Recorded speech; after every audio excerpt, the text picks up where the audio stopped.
Back to news. తెలంగాణలో మరో 4 రోజుల పాటు భారీ నుంచి అతి భారీ వర్షాలు కురిసే అవకాశం ఉందని వాతావరణ శాఖ తెలిపింది. పలు జిల్లాలకు ఆరెంజ్ ఎల్లో అలర్ట్ జారీ చేసింది. ప్రజలు అప్రమత్తంగా ఉండాలని, అవసరమైతేనే బయటకు రావాలని హెచ్చరికలు జారీ చేసింది. మరింత సమాచారం మా ప్రతినిధి అంజుమా అందిస్తారు. రాష్ట్ర వ్యాప్తంగా విస్తారంగా వర్షాలు కురుస్తున్నాయి. భారీ నుంచి అత్యంత భారీ వర్షాలు పలు జిల్లాలలో కురుస్తున్నాయి. అయితే ఈ రోజు, రేపు, ఎల్లుండి ఏ విధంగా పరిస్థితి ఉండబోతోంది, అదేవిధంగా ఎక్కడెక్కడ అత్యంత భారీ వర్షాలు కురిసేటువంటి అవకాశం ఉంది అనేది కూడా తెలుసుకుందాము. ప్రస్తుతం మనం బేగంపేటలో ఉన్నటువంటి వాతావరణ శాఖ కేంద్రంలో ఉన్నాము. మనతో పాటు సీనియర్ అధికారి శ్రావణి గారు ఉన్నారు. మిగతా విషయాలను ఆవిడ మాటల్లోనే అడిగి తెలుసుకుందాము. నమస్తే మ్యామ్. మ్యామ్, ఈ రోజు ప్రధానంగా చూసుకుంటే ఏ జిల్లాలలో మనకు భారీ వర్షాలు కురిసే అవకాశం ఉందంటారు? మనం ఈరోజు చూసుకున్నట్లయితే దాదాపుగా మాన్సూన్ యాక్టివ్గా ఉండడం, మాన్సూన్ ట్రఫ్ కూడా మనకి రామగుండం ఏరియాలో ఉండడం వల్ల ఒక ఉపరితల ఆవర్తనం దాదాపుగా ఉత్తర కోస్తా ఆంధ్ర మీద కూడా ఏర్పడడం వల్ల దీని యొక్క ప్రభావం వల్ల రేపు మనకి అల్పపీడనం కూడా ఏర్పడే అవకాశం ఉంది. ఈ పరిస్థితుల వల్ల, ఈ వాతావరణ పరిస్థితుల వల్ల మనకి ముఖ్యంగా చూసుకున్నట్లయితే ఉత్తర ఈశాన్య తెలంగాణ జిల్లాల్లోని అక్కడక్కడ భారీ వర్షపాతం నుంచి అతి భారీ వర్షపాతం నమోదే అవకాశం కూడా ఉంది. ముఖ్యంగా ఆసిఫాబాద్, మంచిర్యాల, జయశంకర్, భూపాలపల్లి, ములుగు, భద్రాద్రి కొత్తగూడెం, ఖమ్మం జిల్లాల వరకు కూడా కొద్దిగా ఆరెంజ్ అలర్ట్ అనేది కంటిన్యూ చేస్తూ ఉన్నాం. అదేవిధంగా కొన్ని జిల్లాలకి అంటే ఎస్టవెల్ మనకి వరంగల్, ఉమ్మడి వరంగల్ జిల్లా అయితే కానీ, లేదంటే మనకి ఉమ్మడి కరీంనగర్ జిల్లాలోని సిద్దిపేట, అలాగే రాజన్న సిరిసిల్ల పరిసర ప్రాంతాలకి కొంత ఎల్లో అలర్ట్ అయితే కంటిన్యూ చేస్తున్నామండి.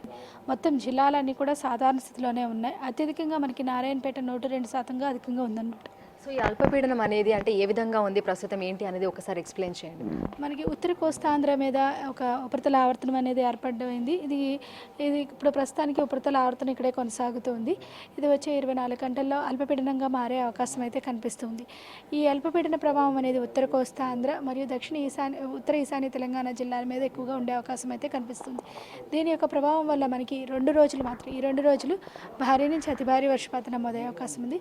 తర్వాత నుంచి భారీ వర్షపాతం మాత్రమే నమోదే అవకాశం అయితే కనిపిస్తుంది. అయితే ఇంతకుముందు సిస్టమ్ అంతా భారీగా లేకపోయినప్పటికీ మనకి రాత్రులు ఎక్కువగా వర్షపాతం నమోదే అవకాశం అయితే కనిపిస్తుంది. ఇక హైదరాబాద్లో చూసుకుంటే పరిస్థితి ఏ విధంగా ఉండొచ్చు మ్యామ్? అంటే ప్రస్తుతం అయితే క్లౌడీ వెదర్ ఉంటుంది, అక్కడక్కడ మనకు కొంచెం జల్లులు, కొంచెం మోస్తరు వర్షం కూడా కురుస్తుంది. అయితే ఈ రోజు రాత్రి, రేపు పరిస్థితి ఏ విధంగా ఉండొచ్చు అంటారు? దాదాపు 10 గంటల తర్వాత నుంచి కొద్దిగా జల్లుల నుంచి మోడరేట్ రైన్ఫాల్ వచ్చే అవకాశం ఉంది జీహెచ్ఎంసీ పరిధిలోని. ముఖ్యంగా సంగారెడ్డి నుంచి మేడ్చల్, మల్కాజ్గిరి వరకు, అలాగే హైదరాబాద్ పరిసర ప్రాంతాల్లో కూడా రాత్రి వర్షపాతం నమోదే అవకాశం ఉంది ఈరోజు. అలాగే రేపు కూడా చూసుకున్నట్లయితే పగటి పూట కొద్దిగా తెరిపించినప్పటికీ సాయంత్రం పూట జల్లులు కురిసే అవకాశం అయితే కనిపిస్తుంది. దాదాపుగా ఒక 3 నుంచి 4 రోజుల వరకు ఇదే విధంగా ఉండే అవకాశం ఉంది. తర్వాత కొంచెం పూర్తిగా తెరిపిస్తుంది అనమాట. ఆల్మోస్ట్ 10-11వ తేదీ దాటిన తర్వాత నుంచి కొంచెం మరింతగా వాతావరణంలోని కొద్దిగా తెరిపించే అవకాశం ఉంది. తర్వాత మళ్ళీ నెలాఖరులో కొద్దిగా ఉత్తర ఈశాన్య తెలంగాణ జిల్లాల్లో అధికంగా వర్షపాతం నమోదే అవకాశం ఉంది. Thank you. ప్రస్తుతం మనం చూసినట్లయితే కూడా హైదరాబాద్లో మనకైతే క్లౌడీ వాతావరణం అయితే ఉంటుంది. ఇక అక్కడక్కడ చిరుజల్లులు, తేలికపాటి నుంచి మోస్తరు వర్షం కురుస్తుంది. ఇక తెలంగాణ రాష్ట్ర వ్యాప్తంగా పలు జిల్లాల్లో భారీ నుంచి అత్యంత భారీ వర్షాలు కూడా కురుస్తున్నాయి. అయితే ఈ రోజు పలు జిల్లాలకైతే ఆరెంజ్ అలర్ట్ ఇవ్వడం జరిగింది. దీంతో పాటుగా కూడా ఎల్లో అలర్ట్స్ అయితే ఇవ్వడం జరిగింది. ఇక రానున్న 2-3 రోజుల పాటు కూడా తెలంగాణ వ్యాప్తంగా పలు జిల్లాలకైతే ఎల్లో అలర్ట్స్ జారీ చేసినట్టుగా వాతావరణ శాఖ తెలుపుతోంది. దీంతో పాటుగా అక్కడి అధికారులకు ఎప్పటికప్పుడు దీనికి సంబంధించినటువంటి బులెటిన్ రిలీజ్ చేయడం, అక్కడి ప్రజలను అప్రమత్తం చేయడం కూడా చేస్తున్నామని, వారు కూడా తగిన జాగ్రత్తలు తీసుకోవాలని కూడా సూచిస్తున్నారు. వీడియో జర్నలిస్ట్ హరీష్తో అంజుమా, బిగ్ టీవీ, హైదరాబాద్.